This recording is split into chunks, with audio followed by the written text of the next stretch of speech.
علماء کے علاوہ جو احباب ہیں وہ اوپر مسجد میں تشریف لے جائیں۔ یہ مجلس صرف علماء کے لیے ہے۔ علماء کے علاوہ جو احباب ہیں وہ اوپر مسجد میں تشریف لے جائیں۔ نحمدہ و نصلی علی رسول میرے بھائیوں بزرگوں اور دوستوں، مولانا یوسف صاحب رحمۃ اللہ علیہ فرماتے تھے کہ صراط مستقیم یہ ہے کہ آدمی براہ راست اعمال کے ذریعے سے اللہ تعالیٰ کی قدرت سے استفادہ کرے، اور فرماتے تھے کہ اسباب کے ذریعے سے، مادی نقشوں کے ذریعے سے اللہ تعالیٰ کی قدرت سے استفادہ کرنا یہ سارے کے سارے ٹیڑھے راستے ہیں۔ اور فرماتے تھے کہ جب آدمی ٹیڑھے راستے پر چلتا ہے تو پریشان ہو جاتا ہے، جو سیدھا راستہ ہوتا ہے وہ خوشگوار ہوتا ہے، اور جو ٹیڑھا راستہ ہوتا ہے وہ ناگوار ہوتا ہے۔ اور مولانا یوسف صاحب رحمۃ اللہ فرماتے تھے کہ اس وقت ساری دنیا جو پریشان ہے وہ اس وجہ سے پریشان ہے کہ ٹیڑھے راستوں پر پڑی ہوئی ہے۔ صبح سے لے کر شام تک اپنی ضرورتوں کو پورا کرنے کے لیے، اپنے مسائل کو حل کرنے کے لیے اللہ تعالیٰ کے خیر پر محنت کرنے، اللہ تعالیٰ کے خیر کو اپنی محنت کا مرکز بنایا ہوئے، اور اللہ تعالیٰ کے خیر کے ذریعے سے اپنی حاجتوں کو پورا کرانے میں، اپنے مسائل کو حل کرانے میں لگے ہوئے۔ اور ایسا ماحول بگڑ گیا ہے کہ جو مسلمان ہیں وہ بھی اس سے متاثر ہو گئے، اور کتنے مسلمان ایسے ہیں کہ صبح سے لے کر شام تک ان کے اوپر جو اللہ کی طرف سے حاجتیں آتی ہیں اور ان کے جو مسائل الجھتے ہیں، تو ان حاجتوں کو پورا کرنے میں جب وہ لگتے ہیں، تو مسائل کو حل کرنے میں جب لگتے ہیں، تو ایک دفعہ بھی ان کا دھیان اللہ کی طرف نہیں جاتا کہ بھائی یہ حاجت اللہ کی طرف سے آئی ہے، یہ حال اللہ کی طرف سے آئی ہے اور یہ اللہ ہی دور کریں گے۔ تو اس وقت سارا کا سارا ماحول جو بن گیا وہ مادہ پرستی کا بن گیا، اور مسائل کو حل کرنے کے لیے، حاجتوں کو پورا کرنے کے لیے دن رات انسانیت مادے کے پیچھے لگی ہوئی ہے، اور جب تک اس راستے سے ہٹے گی نہیں اتنی دیر تک اس کی پریشانی بھی دور ہونے کی نہیں۔ مولانا یوسف صاحب رحمۃ اللہ علیہ مثال دیتے تھے، بھائی سڑک ہے وہ خراب ہو جاتی ہے، تو اب سڑک کو جو مرمت کرنے والے ہیں وہ آ جاتے ہیں اور وہ ایک باڑ لگا دیتے ہیں، اس کے اوپر تیر کا نشان ہوتا ہے، اور تیر کے نشان کے اوپر لکھا ہوتا ہے متبادل راستہ۔ اب جتنی بھی گاڑیاں آتی ہیں جب اس باڑ تک پہنچتی ہیں تو وہاں سے تیر کے نشان کی طرف مڑ جاتی ہیں، اور جو متبادل راستہ ہوتا ہے اس پر پہنچ جاتی ہیں، اور پھر کرتے کرتے دوسری طرف سے سڑک کے اوپر دوبارہ آ جاتی ہیں۔ جو متبادل راستہ ہے وہ کچا ہے، اس میں کھڈے ہیں، جھاڑی ہیں اور بڑا ناگوار ہے، لیکن لوگوں کی ایک مجبوری ہے کہ جو سیدھا راستہ ہے وہ بند ہوا پڑا ہے، اس وجہ سے وہ مجبوری میں وہاں سے جاتے ہیں اور ان ناگواریوں کو برداشت کرتے ہیں۔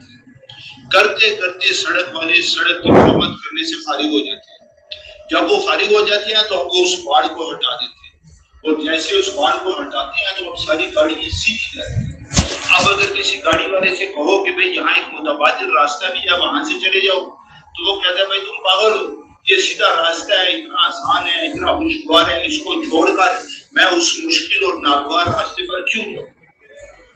تو اسی طرح میرے بھائیوں، آج انسانیت اسباب کے ذریعے سے، مادے کے ذریعے سے اپنے مسائل کو حل کرنے میں لگی ہوئی ہے اور پریشان ہے۔ ضرورت اس بات کی ہے کہ صراط مستقیم انسانیت کے سامنے رکھا جائے، ایک ایک مسلمان کے اوپر محنت کی جائے، اور اس کے دل کے اندر سے اللہ کی غیر کے تعصب کو ختم کیا جائے، اور جب یہ غیر کا تعصب ختم ہو جاتا ہے تو پھر اللہ تعالیٰ کی قدرت سے استفادے کے دروازے جو ہے وہ کھلنے لگ جاتے ہیں۔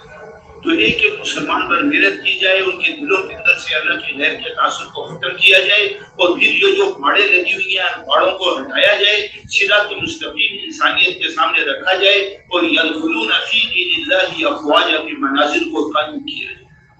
ہمارا جو تبلیغ کا کام ہے یہ اس کے لیے ہے، اور صحابہ اکرام نے جو ساری دنیا کے اندر اسلام کو پھیلایا تو ایسے ہی پھیلایا، وہ ساری دنیا کے اندر گئے ہیں، اور وہاں انہوں نے جا کر متبادل راستے بند کیے، اور متبادل راستے بند کر کر انسانیت کے سامنے انہوں نے صراط مستقیم رکھا ہے۔ اس پر جو ہے یدخلون فی دین اللہ افواجا کے مناظر قائم کیے۔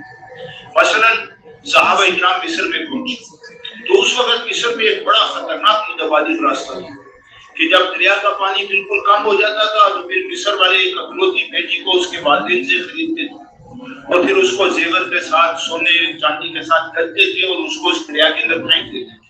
اور اللہ تعالیٰ کا قانون یہ ہے کہ جو غلط یقین کے ساتھ عمل کرتے ہیں تو اللہ اس کی غلط یقین کے مطابق ہی اس کے ساتھ معاملہ کرتے ہیں، تو پانی کی جو سطح تھی وہ اوپر آ جاتی تھی۔ تو صدیوں سے یہ رسم ان میں جاری تھی، اور یہ متبادل راستہ وہاں مروج ہوا پڑا۔ صحابہ اکرام وہاں پہنچے تو صحابہ اکرام نے جو ہے باڑ لگا دی کہ بھائی یہ جو متبادل راستہ ہے اس کی اسلام کے اندر کوئی گنجائش نہیں. کرتے کرتے جو ہے نقل مکانی کے امکانات پیدا ہو گئے. پھر حضرت عمرو بن عاص رضی اللہ تعالی عنہ نے حضرت عمر رضی اللہ تعالی عنہ کو خط لکھا. جواب میں جو ہے 2 خط ہے. ایک حضرت عمرو بن عاص کی جو ہے تصدیق کے لیے کہ آپ نے صحیح کیا، اسلام کے اندر اس کی کوئی گنجائش نہیں، اور دوسرا جو خط تھا اس میں صراط مستقیم تھا. یہ حضرت عمر رضی اللہ تعالیٰ عنہ کی دعا تھی، لیکن انہوں نے دعا کرنے کا ایک نرالا انداز اختیار کیا تھا. اگر وہ وہاں مدینے کے اندر بیٹھ کے دعا کرتے تھے کہ یا اللہ نیل کا جو پانی ہے اس کو جاری کرتے تو جاری ہو جاتا، لیکن مصر والوں کا جو ذہن تھا وہ اسلام کی طرف نہ جاتا. اس لیے انہوں نے اپنی دعا کو ایک برقعے کے اوپر لکھ دیا اور حکم دے دیا کہ بھائی اس برقعے کو اس دریا میں پھینک دے. جب اس کو پھینکا گیا اور مصر والوں نے دیکھا کہ دریا کی جو پانی جو سطح وہ اوپر آ رہی ہے، تو اب مصر والے جو ہے وہ اسلام کے اندر داخل ہوئے. اسی طرح صحابہ اکرام اللہ کے راستے میں محنت کرتے کرتے الجزائر میں پہنچے اور وہاں ایک جنگل تھا، بڑا دہشتناک جنگل تھا. صحابہ اکرام نے مشورہ کیا کہ بھائی یہاں جو ہے چھاؤنی بنانی ہے. حضرت عقبہ بن نافع تابعی ہیں، صحابی نہیں ہے، بہرحال وہ ان کے ذمہ دار تھے. تو حضرت عقبہ بن نافع نے طے کیا کہ بھائی اس جنگل کے اندر چھاؤنی بنانی ہے. وہاں بربر قبیلہ آباد تھا. انہوں نے کہا بھائی یہاں تم چھاؤنی کیسے بناؤ گے؟ یہاں تو جو ہے نا بڑے دہشت قسم کے جو ہے یہاں جانور ہیں، یہاں تم چھاؤنی بنانی ہے تو تمہیں کم از کم 10 سال چاہیے. 10 سالوں کے اندر تم جا کر اس جنگل کو ان جانوروں سے خالی کرا سکتے ہو اور پھر کہیں جا کر تم یہاں چھاؤنی بنا سکتے ہو. اب انہوں نے 10 سال کی قید کیوں لگائی؟ انہوں نے 10 سال کی قید اس وجہ سے لگائی کہ ان کے دماغ کے اندر جنگل کو خالی کرانے کے متبادل راستے تھے. یہاں آگ لگا کر جانوروں کو ادھر بگاؤ، پھر ادھر آگ لگاؤ، پھر ادھر بگاؤ، کرتے کرتے جو ہے ان کو جنگل کے اندر سے نکالو، ادھر شکار کرو، ادھر مارو. تو ظاہر ہے اس کے اندر تو جو ہے نا 10 سال لگے.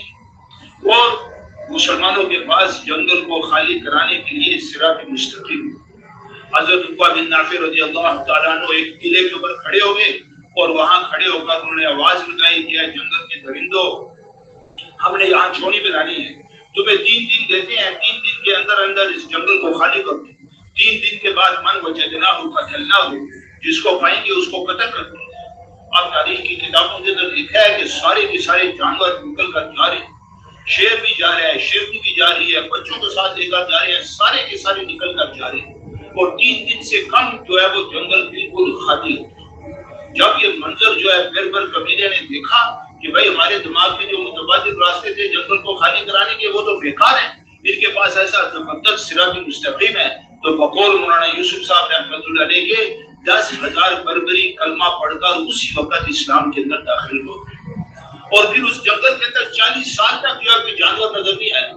یہاں تک کہ کسی کو کہا جاتا تھا کہ بھئی 1000 دینار تمہیں دیں گے اس جنگل کے اندر سے ایک سانپ ایک بچھو پکڑ کے لا دو، تو وہ ایک سانپ اور بچھو بھی پکڑ کے نہیں لا سکتا.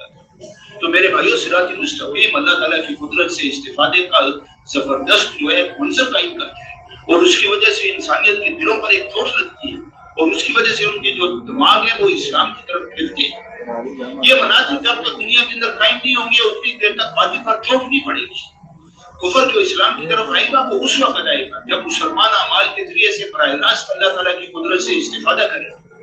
مولانا یوسف صاحب رحمۃ اللہ علیہ اس بات کو سمجھانے کے لیے ایک مثال دیتے تھے کہ باطل والوں نے جہاز اڑایا حق والوں پر بمباری کرنے کے لیے، اور حق والوں نے بھی جہاز اڑایا باطل والوں پر بمباری کرنے کے لیے.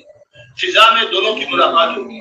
ہر ایک کے پائلٹ نے میسائل کا بٹن دبایا میسائل نکالنے کے لیے تاکہ اپنے دشمن کے جہاز کو تباہ کرے. جو حق والوں کا جہاز تھا اس کے اندر سے میسائل پہلے نکل آیا اور جو دشمن کا جہاز تھا وہ تباہ ہو گیا. جب ایسے ہوگا تو باطل والے کیا کہیں گے؟ وہ کہیں گے یار ہمارا جو پائلٹ تھا نا وہ سست تھا، ان کا جو پائلٹ تھا نا وہ چست تھا، اس نے پہلے بٹن دبا دیا اس لیے ہم ماریں گے. تو ان کا ذہن اسلام کی طرف نہیں جائے گا، ان کا ذہن اس طرف جائے گا کہ ہمارا جو پائلٹ تھا وہ سست تھا اور ان کا جو پائلٹ تھا وہ چست تھا.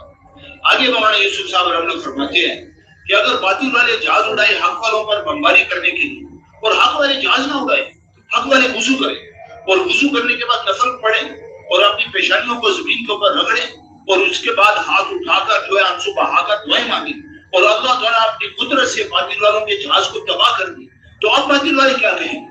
اب وہ کہیں گے یار یہ جو انہوں نے وضو کیا یہ وضو کیا بلا ہے، اور یہ جنہوں نے نماز پڑھی ہے اس نماز کے اندر کیا طاقت ہے، اور یہ جنہوں نے دعا مانگی اور آنسو بہائے ہیں، اس کی کیا تاثیر ہے کہ ہمارا جو جہاد ہے وہ تباہ ہو گیا؟ تحقیق کرو، تحقیق کرو. بس تحقیق کرتے کرتے وہ کلمہ پڑھ کر اسلام میں داخل ہو جائے گی. تو میرے بھائیوں، کافروں کی جو طبیعت اسلام کی طرف چلے گی وہ اس طرف چلے گی جب مسلمان براہ راست اعمال کے ذریعے سے اللہ تعالیٰ کی قدرت سے استفادہ کریں گے. تو میرے بھائیوں، یہ پہلی صف کا مجمع ہے. آپ لوگ جو ہے مبتدا ہیں. یہ دروازہ علماء کے لیے کھلے گا تو ساری امت کے لیے کھلے گا. آپ جو ہے نا مسجدوں میں امامت کرتے ہیں، آپ رکوع میں جاتے ہیں تو سارا مسجد، سارا مجمع رکوع میں، آپ سجدے میں جاتے ہیں تو سارا مجمع جو ہے وہ سجدے میں. اسی طرح آپ کے ذریعے سے، اعمال کے ذریعے سے براہ راست اللہ تعالیٰ کی قدرت سے لینے کا دروازہ کھلے گا تو کرتے کرتے ساری امت کے لیے کھل جائے گا. تو یہ جو ہمارا سال ہے یہ اس لیے ہم اس کو سامنے رکھ کر اپنا سال لے رہے ہیں. آدمی کی جو نیت ہوتی ہے، جو جذبہ ہوتا ہے، اس کے مطابق اللہ تعالیٰ اس کی تربیت کرتے ہیں. حاجی صاحب رحمۃ اللہ فرماتے تھے کہ علماء کا جو سال ہے تو ان کے 2-3 کے جو شروع کی مہینے ہیں یہ ایسے لگوا دو کہ براہ راست اللہ تعالیٰ کی قدرت سے دینے کا دروازہ ان کے لیے کھل جائے. تو میں نے پوچھا کہ حضرت یہ کیسے ہوگا؟ تو فرمایا کہ بھائی جو بھی حاجت ہے اس کو اللہ کے غیر سے چھپائیں اور نماز پڑھ کر اللہ تعالیٰ سے مانگیں اور پھر اس کے اوپر ڈٹیں. اصل میں مطلب تھوڑا صبر کرنا پڑتا ہے. آدمی جو ہے پہلے تو ہم عمل کرتے نہیں ہیں، اور اگر عمل کرتے ہیں تو موافق حالات میں کرتے ہیں. تھوڑے سے حالات جو ہے وہ غیر موافق ہو جاتے ہیں تو ہم عمل کو چھوڑ دیتے ہیں. عمل کو تو ہر حال میں کرنا ہوتا ہے اور پھر تھوڑا ڈٹنا ہوتا ہے. اور حاجی فرماتے تھے کہ میرے نزدیک جو لوگوں کا یقین نہیں بنتا اس کی وجہ یہ ہے کہ یہ ایک عمل کرتے ہیں اور ان کو پتہ ہے کہ بھائی اس عمل کے اوپر اللہ تعالیٰ کا یہ وعدہ ہے، لیکن جب وہ وعدہ مرتب نہیں ہوتا تو یہ گھبرا جاتے ہیں اور پھر صبر کرنے کے بجائے اس حاجت کو پورا کرنے کے جو ظاہری اسباب ہیں ان ظاہری اسباب کے اندر لگ جاتے ہیں. اگر یہ تھوڑا سا صبر کر لیں اور عمل کے ذریعے سے لینے پر ڈٹ جائیں تو اللہ تعالیٰ ان کے لیے دروازہ بھی کھول دے. تو اس کے لیے ایک استعداد چاہیے. وہ استعداد سال میں چلنے سے اپنے اندر ہم نے پیدا کرنی ہے اور پھر کرتے کرتے ساری امت کو جو ہے ہم نے اس راستے پر ڈالنا. تو میرے بھائیوں، ہمارے یہ سال اس لیے کہ اعمال کے ذریعے سے براہ راست اللہ تعالیٰ کی قدرت سے ہم لینے والے بن جائیں. اب اس میں کچھ مراحل ہیں، ان مراحل سے ہمیں گزرنا پڑے گا. اس میں جو سب سے پہلا مرحلہ ہے وہ دعوت ہے کہ ہماری زبانوں کے اوپر یہ آ جائے کہ اللہ سے ہوتے ہیں، اللہ کے غیر سے نہیں ہوتے. میرے بھائیوں، اس کو بولنا پڑے گا. بھائی صاحب کہتے تھے کہ یہ مولوی کہتے ہیں کہ ہمیں پتہ ہے. بھائی تمہیں پتہ ہے، تمہارے دل کی کتاب کے اوپر تو یہ لکھا ہوا نہیں، اور پتہ ہونا اور بات ہے اور عمل میں ہونا اور بات ہے. اور قبر کے اندر جو ہے نا منکر نکیر پوچھیں گے جو ہے نا من ربک، تو وہاں جو ہے نا یہ کہنا کہ بھائی سیبوے کے نزدیک یہاں من مبتدا تھا اور مقدم تھا، اور جو ہے نا من ربک جو ہے یہ خبر تھی اور مؤخر تھی، اور اخفش کا جو ہے نا اس میں اختلاف تھا. وہ کہتا تھا کہ نہیں، یہاں خبر جو ہے وہ مقدم ہے اور یہاں جو مبتدا ہے وہ مؤخر ہے. یہ باتیں وہاں نہیں چلیں گی. وہاں تو یہ پوچھا جائے گا کہ بھائی جب کوئی حاجت آتی تھی اس وقت اللہ مقدم تھا یا اللہ کے غیر مقدم تھا، اور اس وقت تمہارا دھیان جو ہے وہ اللہ کی طرف جاتا تھا یا اللہ کے غیر کی طرف جاتا تھا. تو میرے بھائیوں، جو کچھ ہم نے پڑھا ہے یہ تو الفاظ ہیں. کتاب البیوع پڑھنے سے آدمی کسی کتاب کا مالک نہیں ہوتا. کتاب النکاح پڑھنے سے اس کی شادی نہیں ہوتی. کتاب الطہارت پڑھنے سے اس کا وضو نہیں ہو جاتا. اسی طرح کتاب الایمان پڑھنے سے ایمان نہیں آتا. ایمان تو آتا ہے عملی طور پر محنت کرنے سے. حضور صلی اللہ علیہ وسلم کا ارشاد ہے، ایھا الناس تعلموا الیقین کما تعلموا القرآن حتی تعرفوه فانی اتعلمه، کہ اے لوگوں، یقین کو ایسے سیکھو جیسے ایمان کو، جیسے قرآن کو سیکھا جاتا ہے، یہاں تک کہ تم یقین کی حقیقت کو پہچان لو، اور بے شک میں بھی یقین سیکھتا ہوں. تو یقین ایک سیکھنے کی چیز ہے. تو اس میں جو پہلا مرحلہ ہے وہ دعوت ہے. حضرت علی رضی اللہ تعالیٰ عنہ نے اپنے بیٹے حضرت حسن رضی اللہ تعالیٰ عنہ سے پوچھا، کم بین الایمان والیقین، کہ ایمان اور یقین کے بیچ میں کیا فرق ہے؟ تو انہوں نے فرمایا اربع اصابع، کہ 4 انگلیوں کا فرق. تو حضرت علی رضی اللہ عنہ نے پوچھا کیف بین، بھائی اس کی تفصیل بیان کرو کیسے؟ تو حضرت حسن رضی اللہ تعالیٰ عنہ نے فرمایا الایمان ما رأیناہ بعینینا وصدقناہ، والیقین الایمان ما سمعناہ بآذاننا وصدقناہ، والیقین ما رأیناہ بعینینا فایقنا. کہ بھئی ایمان تو یہ ہے کہ جو ہم نے اپنے کانوں سے سنا اور پھر ہمارے دلوں نے اس کی تصدیق کی، اور یقین یہ ہے کہ جو ہم نے اپنی آنکھوں سے دیکھا اور پھر ہمارے دلوں کے اندر اس کا یقین اتر گیا. ولیس بین السمع والبصر الا 4 اصابع، اور آنکھ اور کان کے بیچ میں 4 انگلیوں کا ہی فرق ہے. یہ 4 انگلیوں کا فرق ہے. اور اس اثر کی جو تشریح ہے ہمارے اس دور میں اس اعتبار سے کی جا سکتی ہے کہ جو پہلی انگلی ہے وہ کیا ہے؟ یہ 4 مراحل ہیں. پہلا مرحلہ کیا ہے؟ وہ دعوت ہے. اپنے آپ کو دعوت کے اندر لگانا اللہ سے ہوتا ہے, اللہ کے غیر سے نہیں ہوتا. اس کو بولنا صبح سے لے کر شام تک بولنا. بھائی صاحب کہتے تھے کہ مولوی کہتے ہیں کہ ہم کوئی چھوٹے چھوٹے بچے ہیں کہ اس کو صبح سے لے کر شام تک بولیں. بھائی صاحب کہتے تھے اگر تم نے یقین بنانا ہے تو تمہیں بچہ بننا پڑے گا, اس کے بغیر یقین بنتا نہیں ہے. صبح سے لے کر شام تک اس کو بولنا پڑے گا. ایک ایک دکان پر جانا پڑے گا, ایک ایک کھیت میں جانا پڑے گا, وہاں اللہ تعالیٰ کے غیر کی نفی کرنی پڑے گی. تو سب سے پہلا قدم یہ ہے کہ ہم بولیں کہ اللہ سے ہوتے ہیں, اللہ کے غیر سے نہیں ہوتا.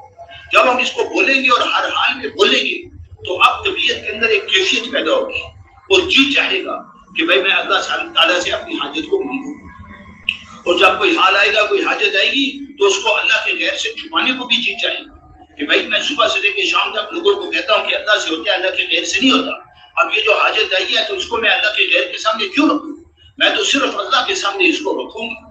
تو عملی طور پر جو تطبیق ہے وہ اس وقت ہوگی جب دعوت کے اندر انہماک ہو, دعوت کے اندر لگیں گے تو حیا پیدا ہوگی کہ بھائی جب اللہ سے ہوتا ہے تو اللہ کے غیر سے نہیں کہتا. تو پہلی بات یہ ہے صبح سے لے کر شام تک اس کو بولنا اللہ سے ہوتے ہیں, اللہ کے غیر سے نہیں ہوتا. ایک ایک دکان پر جانا, ایک ایک کھیت میں جانا, ایک ایک دفتر میں جانا, ایک ایک مسلمان سے ملاقات کرنا. جس مادی نقشے کے اندر وہ لگا ہوا ہے اپنے مادی نقشے کو نفی کرنے کی نیت سے اس کی جو ہے مادی نقشے کی نفی کرنا. ہمارے اپنے بھی نقشے, سال کا خرچہ کہاں سے آ رہا ہے ہر ایک کو پتہ ہے. اس کو جو ہے اس بت کو توڑنے کے لیے مولانا یوسف صاحب رحمۃ اللہ فرماتے تھے کہ یہ جو ہماری دعوت ہے یہ دوسرے کے یقینوں کو بنانے کے لیے نہیں ہے, وہ تو بات کی بات ہے. اصل یہ جو دعوت ہے وہ ہمارے اندر جو مادے کے بت ہیں ان مادوں کی بتوں کو توڑنے کے لیے یہ دعوت ہے. تو میرے بھائیوں میں اس کو بولنا پڑے گا, صبح سے لے کر شام تک بولنا پڑے گا. اب بولتے بولتے بولتے بولتے ہماری دعوت اللہ کے یہاں قبول ہو جائے گی. جو ہر حال میں بولے گا نا اس کی دعوت اللہ کے یہاں قبول ہو جائے گی. جو موافق حالات میں بولے گا, غیر موافق میں نہیں بولے گا, تو اس کی دعوت اللہ کے یہاں قبول نہیں ہوگی.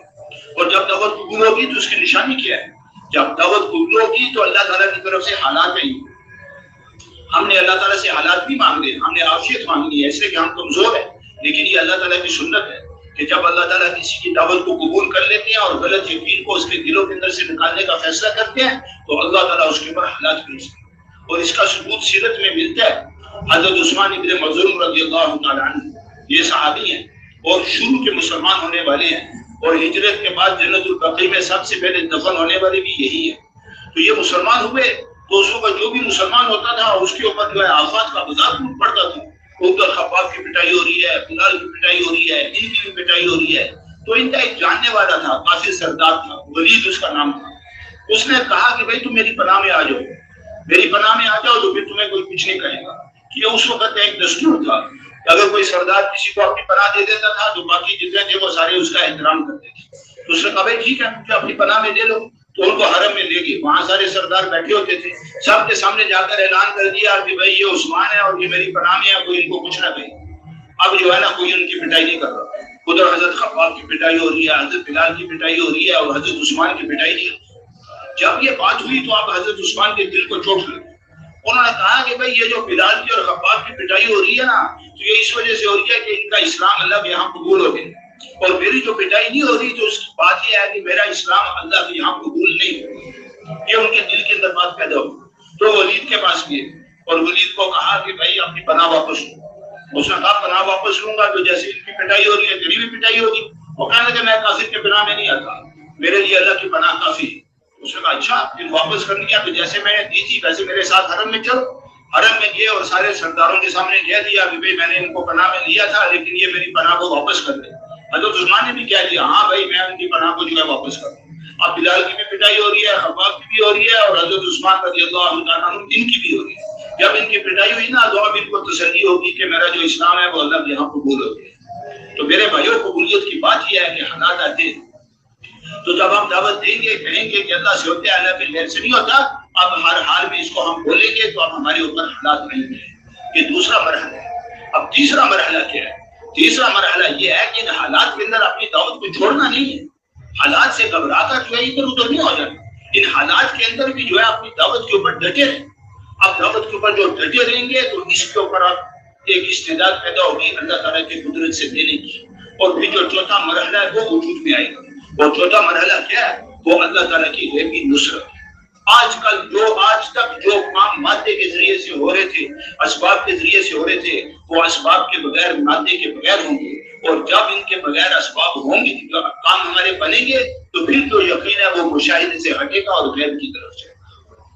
اب اس کا مطلب یہ بھی نہیں ہے کہ ہم اسباب کا انکار کر رہے ہیں، ہم اسباب کا انکار نہیں کر رہے، ہم تو صرف یہ کہہ رہے ہیں کہ اسباب کے یقین کو اپنے اندر سے نکالنے کے لیے آدمی کو کچھ مراحل سے گزرنا پڑتا ہے، اور ان مراحل کے اندر اللہ تعالیٰ اسباب کا انتظام خود کرتے ہیں، اور جب اسباب سے یقین ہٹ جاتا ہے تو پھر اللہ تعالیٰ اسباب کے بغیر کام بنا دیتے ہیں، اور اس کے بعد اگر آدمی اسباب کو استعمال بھی کر لے تو کوئی حرج نہیں ہے، اس لیے کہ اس کا جو یقین ہے وہ اسباب پر نہیں ہوتا بلکہ رب الاسباب پر ہوتا ہے، اس لیے کہ وہ ان مراحل سے گزر چکا ہے۔ میں ایک دفعہ جو ہے نا حاجی صاحب کے کمرے میں تھی، حاجی صاحب چارپائی پر بیٹھے تھے، میں سامنے بیٹھا ہوا تھا، تو ہمارے حضرات میں سے ایک داخل ہوئے، وہ بیمار چل رہے تھے، تو حاجی صاحب نے ان کا حال پوچھا کہ بھائی کیسا حال ہے تمہارا؟ ان کی کمر میں کچھ تکلیف تھی، تو انہوں نے کہا جی اللہ کا شکر ہے آپ کو ٹھیک ہے۔ حاجی صاحب نے پوچھا بھائی تم نے کوئی دوائی تو نہیں استعمال کی؟ تو وہ کہنے لگے جی صرف ایک گولی استعمال کی تھی۔ اب حاجی صاحب نے میری طرف دیکھا اور حاجی صاحب نے کہا کہ اب یہ جو ایک گولی اس نے استعمال کیا نا، اب اس کا یقین اس گولی میں اٹکا رہے گا کہ مجھے جو شفا ملی ہے وہ اس گولی کی وجہ سے ملی ہے۔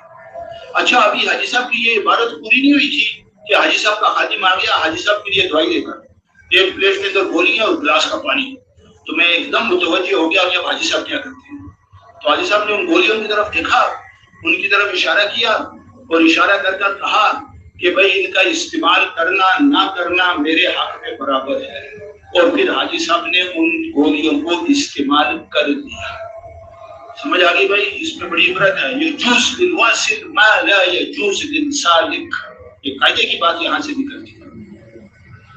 یہ جو کہتے ہیں نا کہ دوائی استعمال کرنا بھی سنت ہے، تو وہ ایسے سنت ہے، جو غلط یقین کے ساتھ دوائی استعمال کرے گا تو اس کا تو یقین اور زیادہ بگڑ جائے گا دوائی استعمال کرنے کی وجہ سے۔ اس کے لیے دوائی کا استعمال کرنا سنت نہیں ہے، اس کے لیے دوائی کے بغیر صراط الحاجت پر ڈٹنا اور اللہ تعالیٰ کی قدرت سے لینا ہی اس کے لیے سنت ہے، اس کے اوپر اس کو ڈٹنا چاہیے۔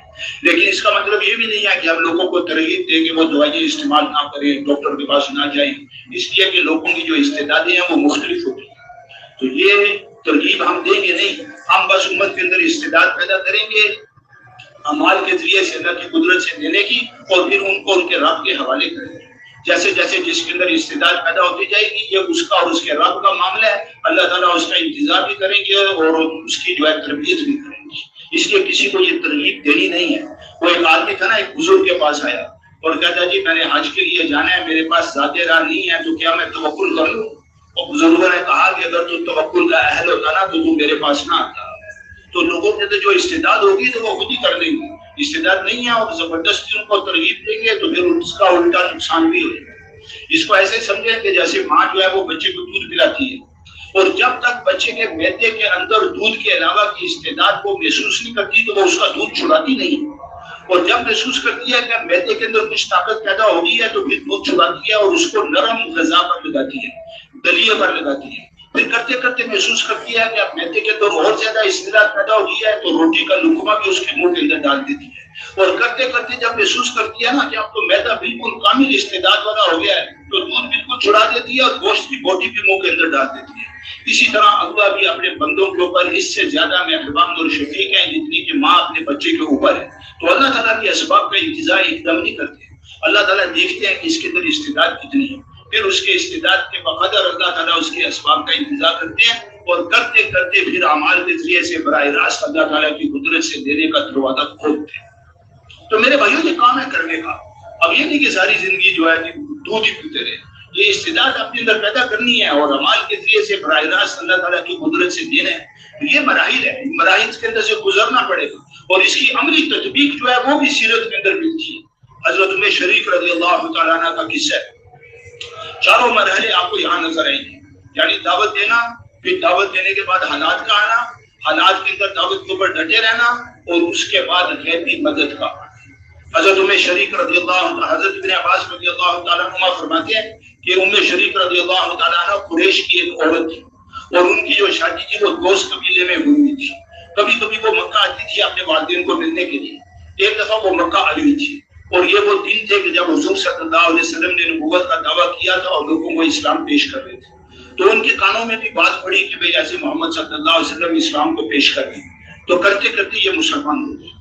اب جب یہ مسلمان ہوتی تو انہوں نے دعوت دینی شروع کر دی اور کافروں کے گھروں کے اندر گھس جاتی تھی اور وہاں جا کر ان کی عورتوں کو دعوت دیتی تھی اور ان کو مسلمان کرتی تھی۔ اب جو عورتیں مسلمان ہو جاتی تھی وہ تو ان کے راز کو محفوظ رکھتی تھی، اور جو نہیں ہوتی تھی وہ دعوت پر آ جاتی تھی اور ان کی بات کو ظاہر کر دیتی تھی، اپنے مردوں کو بتا دیتی تھی کہ ایسے ام شریف جو ہے نا گھروں میں جاتی ہے اور جا کر عورتوں کو جو ہے نا اسلام کی دعوت دیتی ہے۔ اب کرتے کرتے مردوں کو پتا چلا، اب دیکھو یہ پہلا مرحلہ ہو گیا، اب دوسرا حال ہے، اب ان کے اوپر جو ہے نا یہ حالات ہیں۔ انہوں نے کہا کہ اگر تیری شادی دوست قبیلے میں نہ ہوتی نا تو ان کی ایسا عذاب دیتے کہ تو یاد رکھتی، لیکن کیونکہ دوست قبیلے میں تیری شادی ہوئی ہے اس لیے اب ہم تجھے تیرے قبیلے تک پہنچا دیتے۔ تو کچھ آدمیوں کے ساتھ ان کی تشکیل کر دی، وہ جو ہے نا ان کے ہاتھ بھی باندھ دیتے تھے، ان کے پاؤں بھی باندھ دیتے تھے اور سفر کرتے تھے، اور پھر جب دوپہر ہو جا رات کو سفر کرتے تھے، جب دوپہر ہو جاتی تھی اور انہوں نے آرام کرنا ہوتا تھا تو ام شریف کے ہاتھ پاؤں بدے ہوئے ان کو جو ہے گرم ریت کے اوپر ڈال دیتے تھے اور خود جا کر جو ہے نا اپنے خیموں کے اندر سائے کے اندر آرام کرتے تھے۔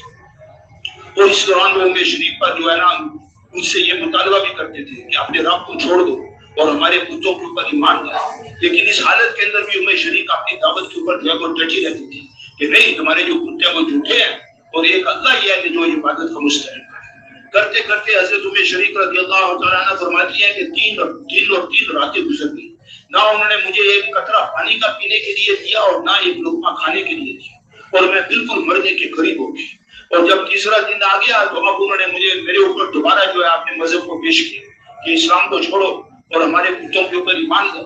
ام شریف رضی اللہ تعالیٰ عنہ کہتی ہیں کہ اس وقت میرا یہ حال تھا کہ میری جو عقل تھی وہ بھی متاثر ہو گئی تھی اور میری جو قوت سماعت تھی وہ بھی متاثر ہو گئی تھی، اور بولنے کی تو میرے اندر طاقت ہی نہیں تھی، اور نظر بھی مجھے کبھی آتا تھا کبھی نہیں آتا تھا، یعنی جتنے حواس تھے سارے متاثر تھے۔ تو وہ مجھے اس وقت بھی دعوت دے رہے تھے، میں ان کو دیکھ رہی تھی کہ ان کے ہونٹ ہل رہے ہیں اور وہ کچھ کہہ رہے ہیں، اور وہ مجھے یہ دعوت دے رہے تھے کہ اپنے رب کو چھوڑ دو اور ہمارے بتوں کے اوپر ایمان لے آؤ۔ تو کیونکہ پہلے وہ یہ دعوت دیتے رہتے تھے، حضرت ام شریف سنتی رہتی تھی، تو وہ سمجھ گئی کہ یہ کوئی بات کر رہے ہیں، لیکن اب ان کے پاس انکار کرنے کی اتنی طاقت نہیں تھی کہ وہ اپنی زبان سے کچھ بولیں، تو وہ اپنی شہادت کی انگلی کے ساتھ آسمان کی طرف اشارہ کرتی تھی اور یہ دعوت دیتی تھی کہ نہیں، میں صرف ایک اللہ کو مانتی ہوں اور کسی کو نہیں مانتی۔ کرتے کرتے انہوں نے ان کو چھوڑ دیا کہ اب تو یہ مر گئے، اور جا کر جو ہے جی دیکھ کے اب ام شریف یہ چوتھا مرحلہ آ رہا ہے، اب اللہ تعالیٰ کی مدد ہے۔ ام شریف رضی اللہ تعالیٰ عنہ فرماتی ہے کہ میں نے سینے کے اوپر کوئی ٹھنڈک محسوس کی، اپنی آنکھوں کو کھولا تو ایک ڈھول تھا اور اس ڈھول کے اندر پانی تھا، اور وہ جو پانی تھا وہ دودھ سے زیادہ سفید تھا اور شہد سے زیادہ میٹھا تھا۔ کہنے لگی کہ میں نے تھوڑی سی ڈھول کو حرکت دی تو اس کا پانی گرا اور میں نے اس کو پیا، پھر کرتے کرتے وہ ڈھول جو تھا وہ واپس رسی کے ساتھ بنا ہوا تھا آسمانوں کی طرف چلا گیا۔ ام شریف رضی اللہ تعالیٰ عنہ کہتی ہے میں اس کو دیکھ رہی تھی کہ وہ آسمانوں کی طرف جا رہے ہیں، اور پھر تھوڑی دیر کے بعد دوبارہ واپس آ گیا، اور پھر میں نے اس کے اندر سے تھوڑا سا پیا۔ ایسے 3-4 دفعہ ہوا، نیچے آتا میں اس کو ہلاتی اور کچھ پیتی اور پھر چڑھا جاتا، آخری جگہ جب آیا تو میں نے خوب اس کے اندر سے شراب ہو کر پیا، اور اس کا جو آثار تھے یعنی جو فالتو پانی تھا میرے کپڑوں پر بھی گر گیا اور زمین پر بھی گر گیا، اور اب وہ ڈھول جو تھا وہ واپس اوپر چلا گیا۔ اچھا میں سوچ رہا تھا کہ اس میں کیا حکمت ہے، یہ جو ڈھول بار بار نیچے آ رہا ہے اور اوپر جا رہا ہے، اس میں کیا حکمت ہے؟ ایک ہی دفعہ نیچے آتا ڈھول اور ایک ہی دفعہ پہلے وہ بیچاری اتنی جو ہے نا مشقت میں پڑی ہوئی ہے، پھر اس کو پانی جو پلایا تو وہ بھی ترسا کے پلایا، تھوڑا سا پلایا پھر واپس لے لیا، پھر تھوڑا سا پلایا پھر واپس لے لیا۔ تو میں سوچ رہا تھا کہ اس میں کیا حکمت ہے کہ یہ جو بار بار ڈھول اوپر جا رہا ہے نیچے آ رہا ہے۔ پھر میں نے شروعات میں اس کو تلاش کیا لیکن کہیں مجھے ملا نہیں۔ پھر اس کے بعد میرے دماغ میں ایک بات آئی، اگر اللہ کی طرف سے ہے تو ٹھیک ہے، اگر نہیں ہے تو پھر اللہ تعالیٰ صحیح کی طرف رہنمائی فرما دے۔ میرے سمجھ میں یہ بات آئی کہ یہ جو بار بار ڈھول اوپر جا رہے ہیں اور نیچے آ رہے ہیں، یہ اس لیے ہو رہا ہے کہ ام شریف اچھی طرح بیدار ہو جائے اور اچھی طرح سمجھ لیں کہ یہ جو ان کی مدد ہو رہی ہے یہ بیداری کی حالت میں ہو رہی ہے، یہ کوئی نیند کے اندر اور خواب کے اندر نہیں۔ اگر وہ ایک دفعہ یادتا یہ پیتی اور چلی جاتی تو بعد میں شاید ان کو وہم ہوتا کہ بھئی مجھے خواب کے اندر یہ پانی پلایا گیا۔ تو اللہ تعالیٰ نے ڈھول کو اتارا پھر اٹھا لیا، پھر ڈھول کو اتارا پھر اٹھا لیا، تاکہ وہ اچھی طرح جاگ جائیں اور بیدار ہو جائیں اور سمجھ جائیں کہ یہ جو نصرت ہے یہ منامی نہیں ہے بلکہ یہ جو ہے یہ بیداری کی حالت ہے۔ اس لیے کہ جو بیداری کی حالت میں نصرت ہوتی ہے اس کا درجہ بہت اونچا ہوتا ہے، اور جو منامی نصرت ہوتی ہے وہ اس درجے کی نہیں ہوتی ہے۔ اب وہ کافر جو ہے نا اٹھ کر آگے انہوں نے دیکھا کہ ہم تو سمجھ رہے تھے یہ مری پڑی ہوگی، یہ تو زندہ ہے۔ پھر انہوں نے کہا یا عدو اللہ، کہ اللہ کی دشمن پتہ چلتا ہے کہ تم نے ہمارے مشرکوں کے منہ کھولے اور ہمارا پانی پیا. اب دیکھو مشرک آپ کی دعوت دے رہی ہے. مشرک نے کہا کہ اللہ کے دشمن میں نہیں ہوں. اللہ کے دشمن وہ ہیں جو اللہ کے دین کا انکار کرتے ہیں اور اللہ کے دین کی مخالفت کرتے ہیں. اور جہاں تک پانی کی بات ہے تو اس کا قصہ یہ ہے. سارا جو ہے جی ڈھول کا قصہ سنایا. جب یہ قصہ سنایا تو کافر کہنے لگے اگر جو بات تو کر رہی ہے یہ سچی ہے تو پھر تیرا دین جو ہے وہ ہمارے دین سے بہتر. اب کرتے کرتے وہ فوراً آگے اپنے مشکلوں کے پاس گئے. انہوں نے دیکھے کہ ان کے منہ ویسے ہی بندے ہوئے تھے جیسے پہلے بندے ہوئے تھے اور واپس آئے اور جو ہے نا ادھر انہوں نے کلمہ پڑھ کر مسلمان بھی ہو گئے اور سارے کے سارے ہجرت کر کر مدینہ منورہ چلے گئے اور حضور صلی اللہ علیہ وسلم کے ہاتھ پر جو ہے نا بیعت لے کر. تو میرے بھائیو اس میں یہ سارے مراحل پہلے آدمی کو دعوت دینی پڑتی ہے, پھر جو ہے نا حالات آتے ہیں, حالات کے اندر آدمی کو ڈرنا پڑتا ہے, پھر کرتے کرتے جو ہے نا آدمی ڈرتا ہے تو پھر جو ہے نا دعا دیتے ہیں. تو میرے بھائی یہ تھوڑا سا کام ہے کرنے کا. اب یہ جو کرنے کی باتیں ہیں یہ تھوڑی کڑوی ہوتی ہیں. باقی بیانات ہیں, بیانات کر لو, تھوڑی نقشے دار تقریر کر لو, ادھر ادھر کے قصے سنا دو, تھوڑا مسانہ لگا دو, وہ تو ٹھیک ہے. لیکن یہ تو کام کرنے ہیں, کرنے سے بات بنے گی, کرنے کے بغیر نہیں بنے گی. تو اس کے اندر عملی طور پر ہم نے لگنا ہے, اس مشق کو ہم نے کرنا ہے. اور پھر صبر کا مادہ ہمارے اندر سے ختم ہو گیا. حاجی صاحب کہتے تھے کہ ہم ڈاکٹر کے پاس جاتے ہیں, ڈاکٹر 10 گولیاں دیتا ہے. اب دوست پوچھتے ہیں ہاں بھائی سناؤ کیا حال ہے, ہمیں غصہ آ جاتا ہے. اللہ کے بندے ابھی تو ایک ہی گولی کھائی ہے, وہ تو پوچھ رہا ہے کیا حال ہے. تو تھوڑا صبر تو کرو, 8-10 گولیاں کھا لوں پھر آگے حال پوچھنا. تو گولیاں کھانے کے بعد تو صبر کرنا سیکھا ہے اور صلاۃ الحاجت پڑھنے کے بعد صبر کرنا نہیں سیکھا. ایک دفعہ صلاۃ الحاجت پڑھتے ہیں دوبارہ بھی نہیں پڑھتے ہیں, اور وہ جو ایک دفعہ پڑھ رہے ہوتے ہیں اسی میں منصوبہ بنا رہے ہوتے ہیں کہ اس صلاۃ الحاجت کے بعد کس اللہ کے دین کے پاس جائیں. تو میرے بھائیوں یہ تھوڑا سا ہمیں مشق کرنی پڑے گی اور تھوڑا سا اس پر ڈٹنا پڑے گا. پھر کرتے کرتے جو ہے دروازے کھلے. اس بات کو سمجھانے کے لیے مولانا یوسف صاحب رحمۃ اللہ قصہ سناتے تھے. ایک دیہاتی تھا, اس کے گھر کے اندر آٹا ختم ہو گیا. تو اس کی بیوی نے کہا کہ میں بازار جاؤ اور آٹا لے کر آؤ. بیوی نے اس کو 100 روپے دیے. وہ بازار گیا, جمعے کا دن تھا, جمعے کی اذانی ہوگی. اس نے سوچا چلو آٹا تو بعد میں لوں گا, پہلے جمعہ تو پڑھتا ہوں. ایک مسجد میں داخل ہوا جمعہ پڑھنے کے لیے.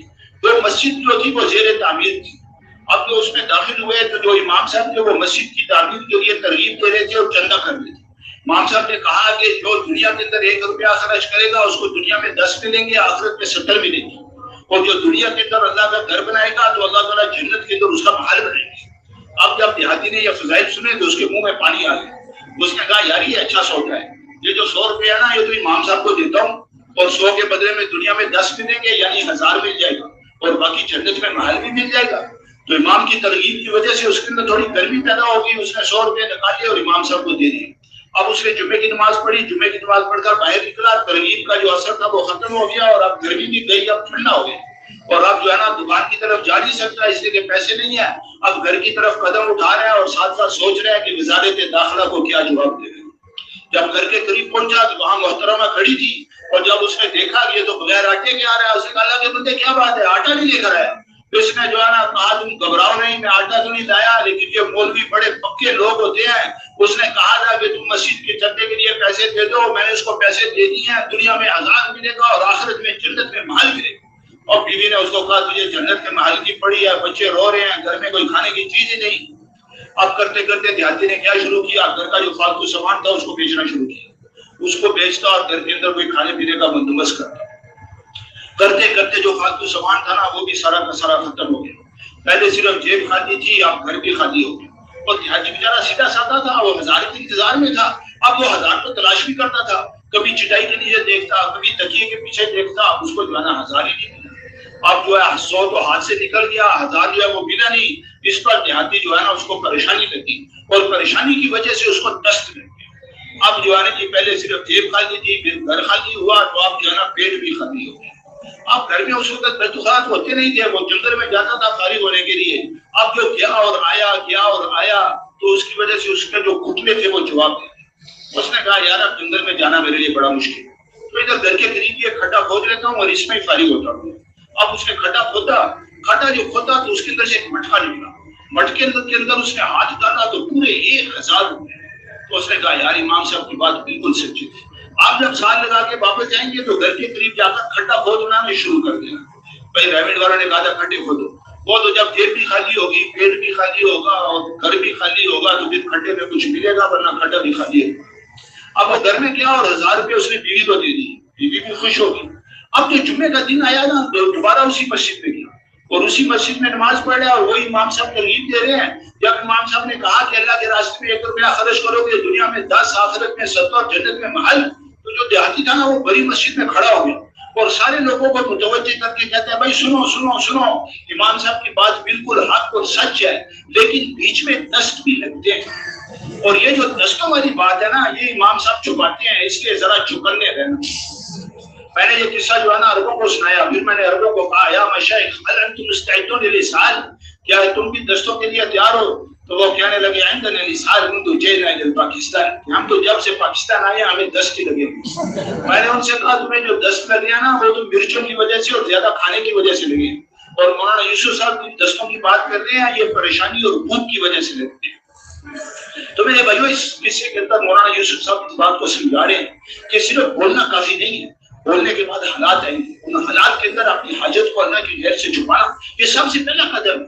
استعینوا بالصبر والصلاۃ, اللہ تعالیٰ نے صبر کو پہلے ذکر کیا اور نماز کو بعد میں ذکر کیا, اور صبر یہ ہے کہ اپنی حاجت کو اللہ کے غیر سے چھپاؤ.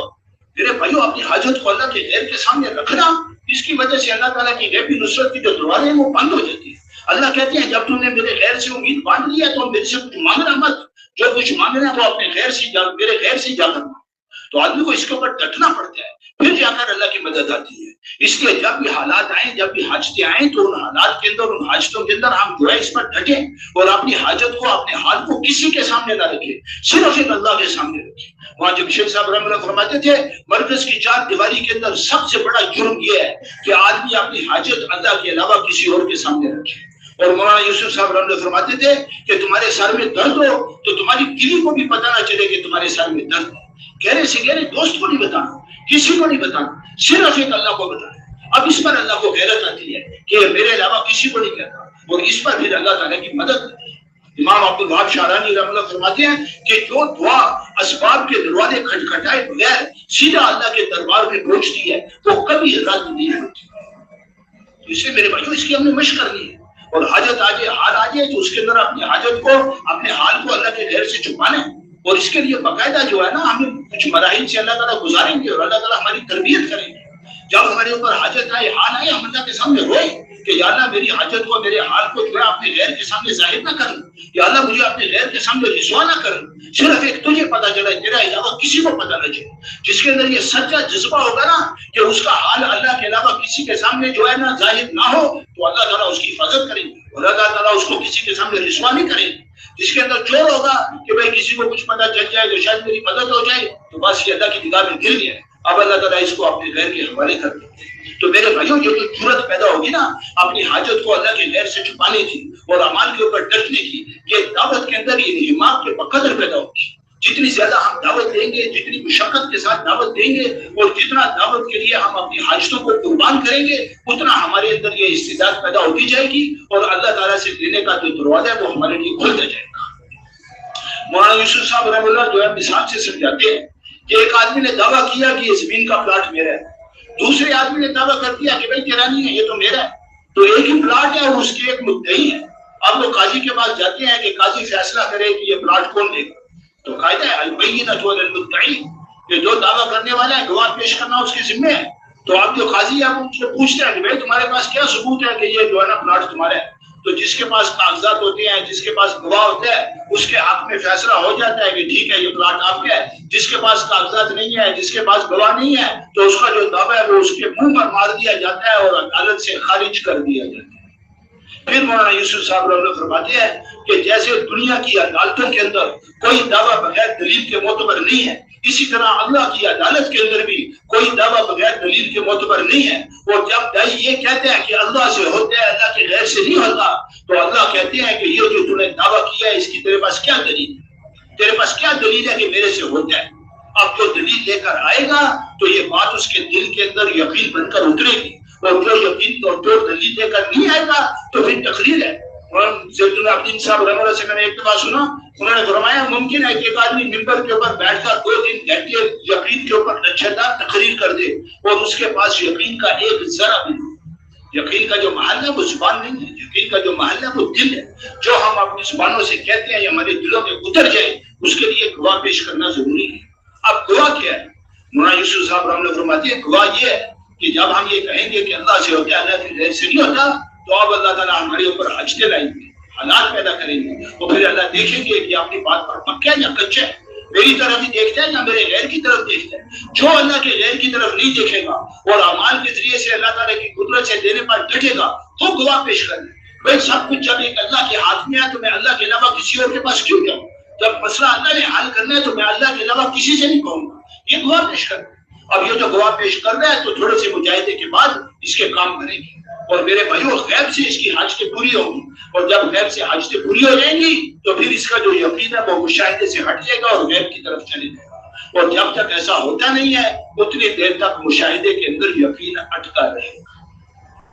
ہاں اتنی بات ہے کہ جب غیب سے ہماری حاجتیں پوری ہو جائیں تو اب یہ قصے ہم نے سنانے نہیں ہیں کہ بھائی جو ہے نا امیر صاحب نے کہا تھا کہ صبح 1000 روپیہ جمع کرنا ہے اور میرے پاس کچھ بھی نہیں تھا، ساری رات جو ہے نا میں نفل پڑھتا رہا، اللہ کے سامنے روتا رہا، دعائیں مانگتا رہا، اور تہجد کے قریب جا کر مجھے جو ہے نا جیب تھوڑی بھاری بھاری محسوس ہوئی، میں نے سلام پھیرنے کے بعد اندر ہاتھ ڈالا تو وہ پیسوں سے بھری ہوئی تھی۔ اب یہ قصے لوگوں کو سنانے نہیں ہیں، اگر آپ یہ قصے لوگوں کو سنائیں گے نا تو پھر لوگ آپ کی طرف اشارے کریں گے کہ بھائی یہ وہ مولوی صاحب ہیں جنہوں نے ساری رات صلاۃ الحاجت پڑھی تھی اور صبح غیب سے ان کی جیب کے اندر پیسے آ گئے تھے۔ اور حدیث پاک میں آتا ہے کہ المشار الیہ، جس کی طرف انگلیوں کے ذریعے سے اشارے کیے جاتے ہیں کہ یہ فلانا ہے یہ فلانا ہے، اس کی ہلاکت کا وقت قریب آ گیا ہے۔ اب اس کے اندر اجب پیدا ہو جائے گا، کبر پیدا ہو جائے گا۔ وہاں شہید احمد خان صاحب فرماتے تھے کہ جیسے مال کی وجہ سے کبر پیدا ہوتا ہے اسی طرح عمل کی وجہ سے بھی کبر پیدا ہوتا ہے، اور فرماتے تھے کہ عمل کی وجہ سے جو کبر پیدا ہوتا ہے وہ مال کے کبر سے کہیں زیادہ خطرناک ہے۔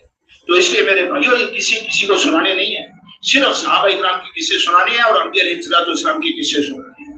اب اگلی بات وہ اس سے بھی پیچیدہ ہے، وہ یہ ہے کہ آدمی دوسروں کو جو ہے نا قصے تو نہیں سناتا لیکن اندر ہی اندر اپنی کھچڑی، بزرگی کی کھچڑی پکانی شروع کر دیتا ہے کہ بھائی وہ جب امیر صاحب نے کہا تھا کہ جو ہے نا پیسے جمع کرانے ہیں، میرے پاس کچھ بھی نہیں تھا، اس وقت میں نے ساری رات نفل پڑھے اور جو ہے نا غیب سے پیسے آ گئے، تو اس وقت اولیاء کی صف میں تو میں داخل ہو گیا۔ پھر اس کے بعد میں بیمار ہو گیا اور سارے ڈاکٹروں نے جو ہے نا مجھے علاج کر دیا، میں نے ساری دوائیں پھینک دی اور صرف ایک نفلوں پر ڈٹا اور اللہ سے مانگا اور اللہ نے غیب سے جو ہے نا مجھے صحت عطا فرما دی، تو اس وقت جو ہے نا ابدال کی صف میں تو میں داخل ہو گیا تھا۔ اور ابھی جو اس تشکیل سے آ رہے ہیں اور امیر صاحب نے کہا تھا کرائے کے لیے پیسے جمع کراؤ، اور میرے پاس کرائے کے کوئی پیسے ہی نہیں تھے، میں نے کہا امیر صاحب آپ جاؤ میں اپنا بندوبست کروں گا، ساری جماعت آ گئی، میں پیچھے اکیلا رہ گیا۔ پھر میں نے نفل پڑھے اور میں نے دعا مانگی، اور دعا کے بعد جو ہے مجھے اونگ آ گئی، اور جب میں نے آنکھیں کھولی تو میں ریمنڈ مرکز میں بیٹھا ہوا تھا۔ تو اب میرے کتب ہونے میں تو کوئی شک نہیں ہے۔ تو ایسے آدمی اندر ہی اندر جو ہے نا اپنی بزرگی کی کھچڑی پکانے لگ جاتا ہے۔ تو یہ جو اندر ہی اندر اپنی بزرگی کی کھچڑی پکاتا ہے نا، یہ اللہ کے یہاں مردود ہو جاتا ہے، اس کے اندر خفیہ تکبر پیدا ہو جاتا ہے اور وہ اس کو ہلاک کر دیتا ہے۔ اب اس سے بچے تو کیسے بچے؟ کسی کو بتاتا بھی نہیں، اب اس سے بچے تو کیسے بچے؟ اس سے میرے بھائیوں وہ بچ سکتا ہے جس کے اوپر اللہ تعالیٰ استدراج کی کیفیت طاری کرتا ہے، یعنی اس کا یہ ہوتا ہے کہ بھئی میں تو اس غیبی نصرت کا جو ہے نا اہل نہیں ہوں، اور یہ جو کچھ ہو رہا ہے یہ استدراج کے طور پر ہو رہا ہے، میں اس کا اہل نہیں ہوں، اور اللہ تعالیٰ کسی وقت بھی مجھے پکڑ لیں گے اور لوگوں کے سامنے مجھے رسوا کر دیں گے۔ ایسے یہ ڈرتا رہتا ہے، استدراج کا اس کے اوپر خوف پیدا ہو جاتا ہے، اس وجہ سے یہ گمراہی ہوتا ہے۔ نافق الحنظلہ، نافق الحنظلہ، حضرت ابوبکر نے کہا میرا بھی یہی حال ہے۔ یہ وہ کیفیت ہے جن نے ان کے ایمان کو آخر تک بچایا، اور مولانا الیاس صاحب رحمۃ اللہ تو آخری وقت تک جو ہے نا اپنے اوپر استدراج کا خوف کرتے تھے، تو استدراج کی کیفیت تو بن جاتی ہے، اس سے اللہ تعالیٰ پھر بچا لیتے ہیں۔ تو بہرحال میرے بھائیوں یہ مراحل ہے، بڑے نازک مراحل ہیں، اور جب تک آدمی مراحل سے گزرتا نہیں ہے اتنی دیر تک اس کا یقین بنتا نہیں، تو یہ آدمی کو محنت کرنی پڑتی ہے۔ اور حاجی عبدالوہاب صاحب اپنا قصہ سناتے تھے کہ میں جو ہے نا سارا کچھ چھوڑ چھاڑ کے نظام الدین میں آ گیا، اور میں نے جو ہے نا اس کام کو کام کرا لیا، بس یہی کام کروں گا، کیونکہ والد صاحب یہ سارے جو ہے نا بڑے مالدار تھے، ان کے مربے تھے۔ اب والد صاحب کا پیغام آئے کہ بھائی آؤ آگے اپنے مربے سے مانو، اپنی بیوی سے مانو۔ وہ بچپن میں نکاح ہو گیا تھا، اس وجہ سے شادی بھی ہوگی، ورنہ ملنگوں کو کون جو ہے نا جی لڑکی دیتا تھا۔ تو بہرحال کرتے کرتے جو ہے پھر بھائی کو بھیجا کہ جاؤ اس کو لے کر آ، سب نے صاحب انکار کر دیا، بھائی میں کام میں لگا ہوں میں نہیں آ سکتا۔ پھر ان کے والد صاحب خود آئے اور ان کی گھر والی کو ساتھ لے کر آئے، ان پر جو ہے نا دباؤ ڈالنے کے لیے تاکہ یہ گھر چلے جائے۔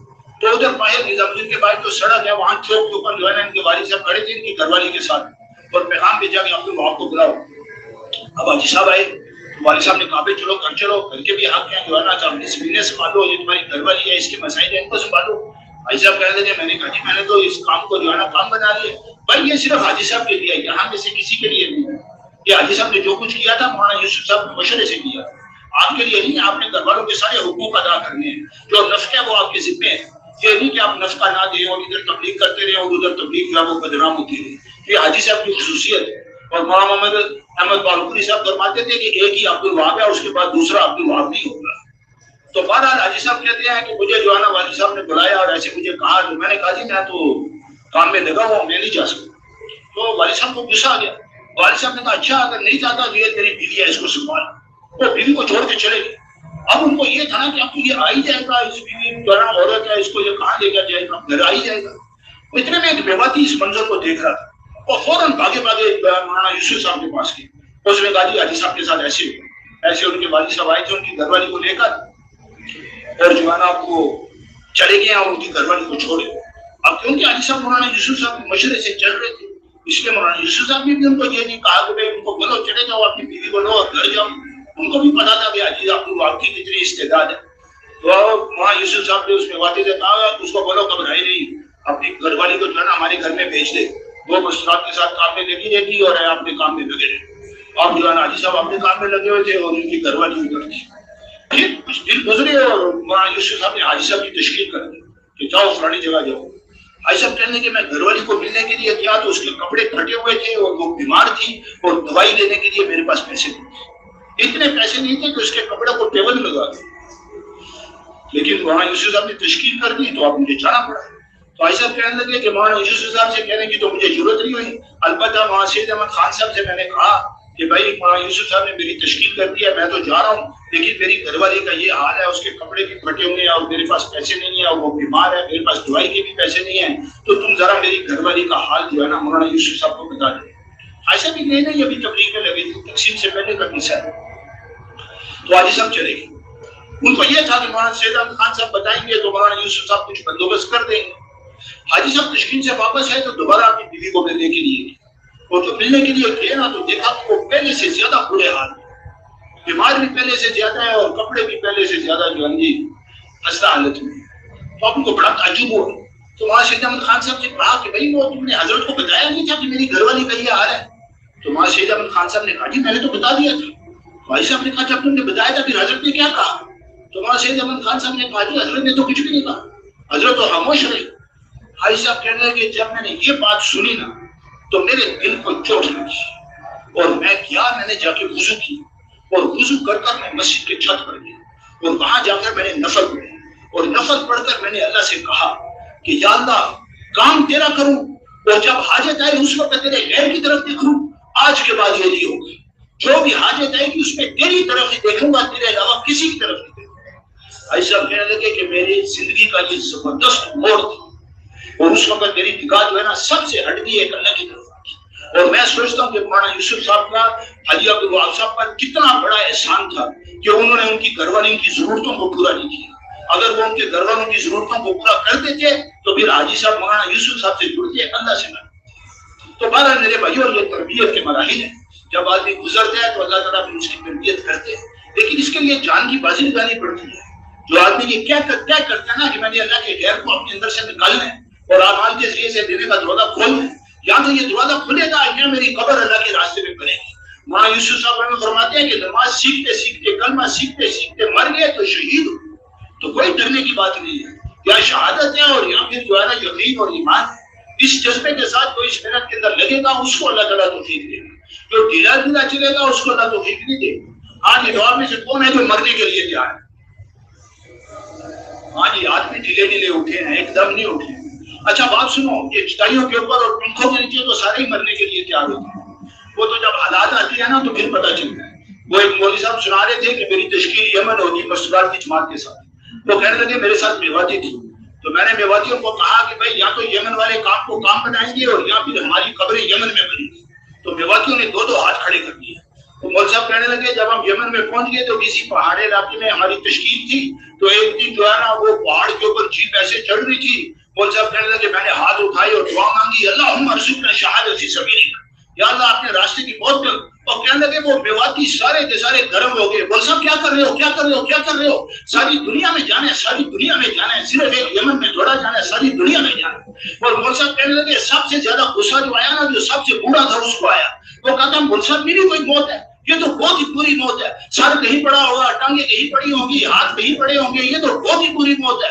مول صاحب کہنے لگے میں نے ان سے کہا کہ شکر ہے تو احد کی رات نہیں تھا, ورنہ اگر تو احد کی رات ہوتا اور حضرت عبداللہ بن جحش رضی اللہ تعالیٰ عنہ کو دعا مانگتے ہوئے سن لیتا کہ دشمن میرے اوپر غالب آ جائے, میرا ناک بھی کاٹ دے, میرے کان بھی کاٹ دے, تو اس وقت ان کو بھی سمجھاتا کہ بھائی یہ دعا نہ مانگو. تو بات یہ ہے نا کہ چٹائیوں کے اوپر پنکھوں کے نیچے تو سارے تیار ہوتے ہیں, وہ تو جب حالات آتے ہیں پھر پتہ چلتا ہے. وہ کچھ نوجوان بیٹھے تھے سمندر کے کنارے, آپس میں بحث مباحثہ شروع ہو گیا. تو ایک کھڑا ہو گیا بڑے غصے میں اور کہتا ہے کہ میں ابھی جو ہے نا سمندر میں چھلانگ مارتا ہوں اور خودکشی کرتا ہوں. چلا گیا. تھوڑی دیر کے بعد واپس آ گیا. جب واپس آیا تو اس کے دوستوں نے پوچھا بھائی تو خودکشی کرنے کے لیے گیا تھا, واپس کیسے آ گیا؟ وہ کہتا ہے خودکشی کرنے کے لیے تو گیا تھا لیکن پانی بڑا ٹھنڈا تھا. تو وہ گرم پانی میں خودکشی کرنے کے لیے تیار ہے, ٹھنڈے پانی میں خودکشی کرنے کے لیے تیار ہے. اسی طرح یہاں مجھ میں سے پوچھو مرنے کے لیے کون تیار ہے, سارے ہاتھ کھڑے کرتے ہیں. اور جب اجتماعی عمل اثر کے بعد عروج میں ہوتا ہے تو بازار کے اندر جو ہے نہیں پھر رہے ہو. بھائی جو آسان کام نہیں کر سکتا وہ مشکل کام کیسے کرے گا؟ حاجی عبدالعزیز فرماتے ہیں کہ میں نے مولانا یوسف صاحب رحمۃ اللہ سے پوچھا کہ اللہ کے راستے میں مرنے کا شوق کیسے پیدا ہو. مولانا الیاس صاحب رحمۃ اللہ فرماتے تھے کہ اس کام کا ایک ظاہر ہے اور ایک اس کا باطن ہے. اس کا ظاہر ہے انفر و خفاف و ثقال, ہر حال میں اعمال کو کرنا, جو ہر حال میں اعمال کو کرنا ہے اس کو اس کام کا ظاہر حاصل ہو گیا. اور اس کا باطن ہے اللہ کے راستے میں مرنے کا شوق. جب بھی اللہ کے راستے میں نکلتا ہے تو مرنے کے جذبے سے نکلتا ہے. تو ایسا کہنے لگے کہ میں نے مولانا یوسف صاحب سے پوچھا کہ جی اللہ کے راستے میں مرنے کا شوق ہمارے اندر کیسے پیدا ہوگا؟ تو مولانا یوسف صاحب نے فرمایا کہ بھئی جب ایک طرف اس کام کے تقاضے ہوں اور ایک طرف تمہاری دنیا کے تقاضے ہوں تو جو کام کے تقاضے ہیں ان کو مقدم کرو اور جو دنیا کے تقاضے ہیں ان کو مؤخر کرو. تب جب تم ایک عرصے تک ایسے کرو گے تو کرتے کرتے تمہارے اندر اللہ کے راستے میں مرنے کا شوق بھی پیدا ہو جائے. تو ایسا کہنے لگے کہ جب سے میں نے یہ بات سنی میں نے اسی کے مطابق عمل کیا. ایک طرف تبلیغ کا تقاضا ہوتا ہے, دوسری طرف بدن کے تقاضے ہوتے ہیں, میرے گھر کے تقاضے ہوتے ہیں. میں تبلیغ کے تقاضوں کو مقدم کرتا اور باقی تقاضوں کو مؤخر کرتا. اور کرتے کرتے حاجی صاحب کہنے لگے کہ پھر میری یہ کیفیت بن گئی. اب یہ جو قصہ وہ سنا رہے تھے نا, تو ممبر پہ سنا رہی تھی, میں سامنے بیٹھا تھا. حاجی صاحب نے سنایا کہ جو ہے عید آ گئی اور میں بہت سخت بیمار تھا, السر کی بیماری تھی اور شورا کے اندر 4 آدمی تھے. مولانا یوسف صاحب رحمۃ نے پاکستان کا کام 4 آدمیوں کے حوالے کیا تھا. بھائی قریشی صاحب جو ان کے امیر تھے, حاجی بشیر صاحب جو مولانا احسان الحق صاحب کے والد صاحب ہیں, اور حاجی عبدالوہاب صاحب اور قاضی عبد القادر صاحب رحمۃ اللہ علیہ مجمعین. تو پھر یہ 3 جو تھے نا, انہوں نے آپس میں مشورہ کیا. انہوں نے کہا بھائی یہ جو عبدالوہاب ہے نا, یہ گھر جانے کا نہیں ہے جب تک ہم اس کی گھر جانے کی تشکیل نہیں کریں گے, اور ابھی ہمارے پاس موقع ہے اس لیے کہ یہ بیمار بھی ہے اور عید بھی قریب آ گئی ہے, اس لیے ابھی اس کی تشکیل کرو, یہ گھر جائیں. اور جو ہے نا حاجی صاحب کو انہوں نے مشورے میں بلایا اور کہا کہ جی آپ کے بارے میں یہ طے ہوا ہے کہ آپ گھر جائیں, عید کی نماز اپنے چک والوں کے ساتھ پڑھیں اور اپنی والدہ سے بھی ملاقات کر لیں اور اپنی گھر والی سے بھی ملاقات کر لیں. حاجی صاحب کہنے لگے میں نے کہا اللہ کے بندو اتنا بیمار ہوں, چل بھی نہیں سکتا, ابھی تو مجھے چھوڑ دو, جب تھوڑا صحیح ہو جاؤں گا تو پھر چلے جاؤں. مشورے والوں نے کہا کہ نہیں آپ کو جانا چاہیے. تو یہ حاجی صاحب کی ایک بہت بڑی خوبی ہے کہ آخر تک جو ہے نا کہ اپنے آپ کو مشورے کے تابع رکھے. حالانکہ جو بات کے لوگ تھے وہ سارے ان کے جو زمانے کے کام کرنے والے تھے وہ بھی سارے کے سارے دنیا سے رخصت ہو گئے, وہ اکیلے رہ گئے. ایک محمد احمد صاحب تھے, باقی سارے جو ہے وہ ان سے چھوڑ کے بعد میں لگنے والے تھے. لیکن اس کے باوجود جو چھوٹوں کا مشورہ تھا اپنے آپ کو اس کے بھی تابع رکھا. تو جب دیکھا کہ بھئی اب انہوں نے طے کر دیا تو پھر جانا پڑے. اب مشورے کے اوپر عمل کرتے ہوئے حاجی صاحب فرماتے ہیں کہ میں نے ریل گاڑی کا سفر کیا اور سفر کرتے کرتے جو ہے نا گاڑی اتری ادھر پورے والے. اب پورے والے کے قریب جو ہے ان کا چک تھا. بھائی صاحب کہنے لگے کہ میں اپنی چک کی طرف جا رہا تھا اور اتنا بیمار تھا, اتنا کمزور تھا کہ پیدل چل بھی نہیں سکتا تھا. تھوڑا سا چلتا تھا پھر بیٹھ جاتا تھا, آرام کرتا تھا, پھر تھوڑا سا چلتا تھا پھر بیٹھ جاتا تھا اور آرام کرتا تھا. کرتے کرتے حاجی صاحب جی کہنے لگے کہ میں اپنے چک میں داخل ہو گیا. چک میں داخل ہو گئے, پھر اپنے گھر کے قریب پہنچ گئے. 2 منزلہ مکان تھا, اوپر یہ خود رہتے تھے, نیچے شاید کرائے پر تھا یا کوئی اور رشتے دار رہتے تھے. بھائی صاحب کہنے لگے میں اتنا کمزور تھا کہ سیڑھیاں چڑھنے کی بھی میرے اندر ہمت نہیں تھی. 1-2 سیڑھیاں چڑھتا تھا پھر بیٹھ کر آرام کرتا تھا, پھر 1-2 سیڑھیاں چڑھتا تھا پھر بیٹھ کر آرام کرتا تھا. کرتے کرتے حاجی صاحب کہنے لگے کہ میں جو ہے گھر کے اندر داخل ہوا. فرمانے لگے کہ جیسے میں گھر میں داخل ہوا اور میری والدہ نے مجھے دیکھا اتنا بیمار اور اتنا کمزور، تو والدہ کہنے لگی کہ بس آج کے بعد میں تجھے واپس رائے نہیں جانے گی. ادھر کہنے لگے کہ میری گھر والی نے مجھے دیکھا اتنا بیمار اتنا کمزور، تو گھر والی بھی کہنے لگی کہ بس آج کے بعد تجھے واپس رائے نہیں جانے گی. حاجی صاحب کہنے لگے میں دل میں سوچنے لگا کہ اس سے بڑی مصیبت اور کیا ہوگی. ساری زندگی اللہ کے راستے میں ٹھوکریں کھاتا رہا کہ اللہ کے راستے میں مروں گا، اور اب مرنے کا وقت آیا تو گھر میں آ کر مرا. تو حاجی صاحب کہنے لگے کہ میں پریشان تھا کہ کہیں مجھے گھر میں موت نہ آ جائے. کہنے لگے کہ اسی پریشانی میں میں عیدگاہ گیا، چلتے بیٹھتے عید کی نماز بستی والوں کے پاس جو ہے نا ان کے ساتھ پڑھ لی اور پھر واپس آ کر گھر کے اندر داخل ہوا. تو حاجی صاحب کہنے لگے میں نے دیکھا کہ والدہ ایک کونے میں گھر کے کام کاج میں مشغول ہے اور گھر والی دوسرے کونے میں گھر کے کام کاج میں مشغول ہے. تو حاجی صاحب کہنے لگے کہ میں نے دل میں سوچا کہ بھائی مشورے والوں نے جو طے کیا تھا اس پر تو عمل ہو گیا. عید کی نماز بستی والوں کے ساتھ پڑھ لی ہے، والدہ سے بھی ملاقات ہو گئی ہے، گھر والی سے بھی ملاقات ہو گئی ہے، اب یہاں سے نکلو. تو حاجی صاحب کہتے ہیں نہ میں نے والدہ کو بتایا اور نہ میں نے گھر والی کو بتایا. میں گھر سے نکلا، اب اسٹیشن کی طرف جا رہا ہوں اور پیچھے بھی دیکھ رہا ہوں اور دعا بھی مانگ رہا ہوں کہ یا اللہ مجھے کوئی واپس لینے کے لیے نہ آ جائے، یا اللہ مجھے کوئی واپس لینے کے لیے نہ آ جائے. کرتے کہنے لگے کہ میں اسٹیشن پر پہنچا تو وہاں میں نے ٹکٹ خریدی، گاڑی کے انتظار میں بیٹھ گیا اور یہ دعا مانگتا رہا کہ یا اللہ مجھے کوئی لینے کے لیے نہ آ جائے. پھر حاجی صاحب کہنے لگے کہ کچھ دیر کے بعد گاڑی آ گئی. جب گاڑی آئی تو حاجی صاحب کہنے لگے کہ میرا پلیٹ فارم کافی نیچے تھا اور بڑی مشکل سے میں سوار ہوا اور سوار ہوتے ہی میں گاڑی کے اندر گر گیا. پھر حاجی صاحب کہنے لگے کہ گاڑی چل پڑے. فرمانے لگے کہ جیسے ہی گاڑی چلی تو جان میں جان آ گئی کہ اب مرے گی بھی تو اللہ کے راستے میں مرے. تو میرے بھائیوں وہ قلندر اللہ کے راستے میں مر گئے. باغ باقی ہے باغبان نہ رہا، اپنے پھولوں کا پاسبان نہ رہا، کارواں تو رہے گا رواں دواں، ہائے وہ میرے کارواں نہ رہا. اصل نمونہ ہمارے لیے صحابہ ہے اور صحابہ اکرام کے بعد حاجی صاحب بھی ہمارے لیے ایک نمونے، اس لیے کہ آدمی اپنے ہم مسئلوں سے زیادہ اثر ملتا ہے. تو بہرحال میرے بھائیوں یہ وہ بات ہے، یہ شوق ہمارے اندر پیدا ہو جائے تو اس کے لیے میرے بھائیوں ہم قربانی والی تشکیلیں کریں. یہ جو دروازے کھولیں گے یہ مجاہدے کے بغیر نہیں کھولیں گے. آدمی مجاہدے کرتے ہیں تو پھر جا کر یہ دروازے کھلتے ہیں، مجاہدے کے بغیر یہ دروازے کھلتے نہیں ہیں. اور ہم مجاہدے سے گھبراتے ہیں. یہ جو ہے نا سواد بھی یہ دروازہ کھلنے کا نہیں ہے، یہ دروازہ تو تھرپارکر میں کھلنے کا، یہ دروازہ تیر پائن میں کھلنے کا نہیں ہے، یہ تو پنجگور میں کھلنے کا. جو گرم علاقے ہیں وہاں ہم جائیں گے. مولانا جہاز صاحب رحمۃ اللہ فرماتے تھے کہ کام مقصود نہیں ہے، کام میں جو مشقتیں ہیں وہ مشقتیں مقصود ہیں، اور مشقتیں بھی وہ جن میں جان جاتی ہوئی نظر آئے. ایسی جگہ تشکیلیں کرائیں گے وہاں جان جاتی ہوئی نظر آتی ہے. ادھر ہم جائیں گے ہمارے اوپر حالات آئیں گے، ہم اللہ تعالیٰ سے تو ہم عافیت ہی مانگیں گے، لیکن اللہ تعالیٰ پھر جو ہے ہمیں قبول کرنے کے لیے کاٹی بھیجیں گے. پھر اس کے اندر گھڑیاں آئیں گی اور گھڑیاں جب آئیں گی اس کے اندر ہم دعائیں مانگیں گے اور ہمارے لیے پھر دروازے کھل جائیں گے. کیوں جی آپ اس کے لیے تیار ہیں؟ اچھا یہ جتنی کیفیت آپ کی بنی ہے نا یہ صبح قاضی ہے اور ابھی تھوڑی دیر کے بعد یہ ختم ہو جائے گی اور نماز کے بعد تو کسی کی بھی باقی نہیں رہے گی. وہاں یوسف صاحب رحمۃ فرماتے ہیں کہ بیانات اور مذاکرات سننے سے جو کیفیت پیدا ہوتی ہے وہ صبح قاضی ہے، اور خود مجاہدے کرنے سے جو کیفیت پیدا ہوتی ہے وہ صبح صادق ہے. تو اب آپ بتائیں کہ آپ صبح قاضی والے ہیں یا صبح صادق والے ہیں؟ اچھا بھائی یہ صبح پتہ چلے گا جب تشکیل کا وقت آئے گا. جو صبح قاضی والے ہیں نا وہ تو سارے کے سارے شمال کی تشکیلیں کرائیں گے، اور جو صبح قاضی والے ہیں نا وہ سارے کے سارے جنوب کی تشکیلیں کرائیں گے. سبحان اللہ و بحمدہ سبحان